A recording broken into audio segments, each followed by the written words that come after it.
Hi, this is Jason, and I just wanted to go over some of the philosophical aspects of yoga, why we're doing what we're doing here. What is the point? What is the purpose behind these movements and this breath? So, one of the very important things that we touch on a lot is moving the spine. It's the center of all this stuff, right? Back pain, neck pain is very common. It receives a lot of stress, the spine. The center of the body is very responsible for the movements of the entire body. So we move the spine in 6 different ways, if you haven't noticed. The spine can move one way and then the other way. You can twist to one side, you can twist it to the other side. And then you can also bend it backwards and you can bend it forward. Okay? 6 ways. So that goes for your spine all the way up and your neck too. We can do these things separately with the neck, which we have worked on. And if you haven't, there is a nice video, work for your neck and your shoulders, that does go through those 6 ways. And so we want to be able to have a balance of all the different ways that the body does move. Okay, so your shoulders, for example, they can go up and down. They can go forward and back and forward. So every part of your body has these different ways that it's able to move. And we want to be able to have these things in as close of a balance as possible. So if you're, for example, your shoulders may be coming forward naturally. They may be used to being pulled forward past the center line, and it's easier for you to push your shoulders forward. It may be very difficult for you to bring them back because the muscles in the front that are pulling them forward may just be tighter or stronger than the muscles in the back, which may be longer and lengthened and bringing the shoulder forward in its resting state. So we want to be able to achieve a balance where the muscles that pull the shoulder back and the ones that bring them forward are equally balanced. Because if there's one particular way that the body doesn't quite want to move, then all the other ways end up compensating for that one way. And this leads to an imbalance, which can lead to injury or disease. We want to keep everything flowing together in unison. We're bringing all these different parts, this whole machine that we have that is our body, we want to make it work together. And so this is another concept of freeing up energy throughout the body. When we move the body in certain ways where it may be tight and restricted, we can gently get in there and start to massage things and open them up.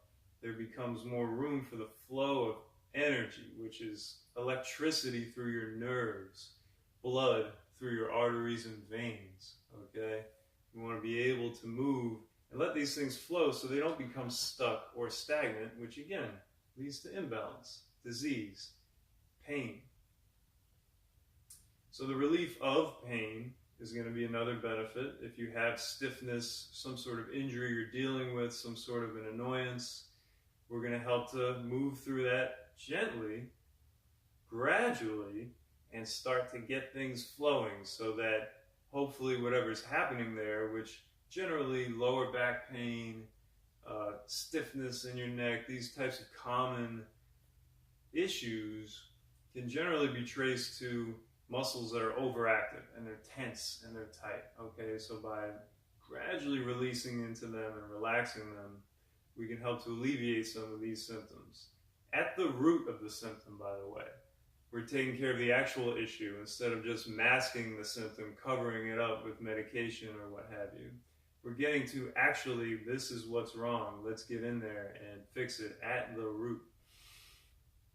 All right, so to do that, you have to know if you're going to move into something and you get pain because of that tight muscle, you got to come out of it a little bit. You don't want to go into pain. We're not trying to make you feel better by making you hurt first. It's a very gradual release. So there may be some discomfort, which is an interesting concept. It's okay to move into discomfort as long as you can maintain a steady breath. Your body will be able to get used to it and relax and start to ease up. If you go too far into something and you feel there's some pain, please come out of it, because that's not going to help. That's going to aggravate the problem. The tense muscle is going to become more tense to protect you in the pain. We don't want to be in that realm.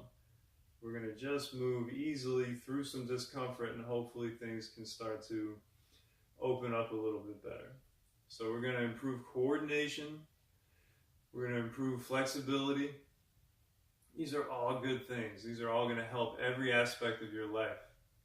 And yoga traditionally is meant to be these movements that free us up and make us feel lighter and more easy, so that we can meditate. So we can be in a state that is not stressful. We can be in a state where so many alarms aren't going off throughout the body, and we can be peaceful and sort of relax and just tune into ourselves and be introspective. So it's very beneficial for meditation. And if you do any kind of work with your body, it's also going to be beneficial, which goes from anywhere from using your hands, right, to lifting heavy things, to standing for a while, or sitting, driving, typing, running, exercising.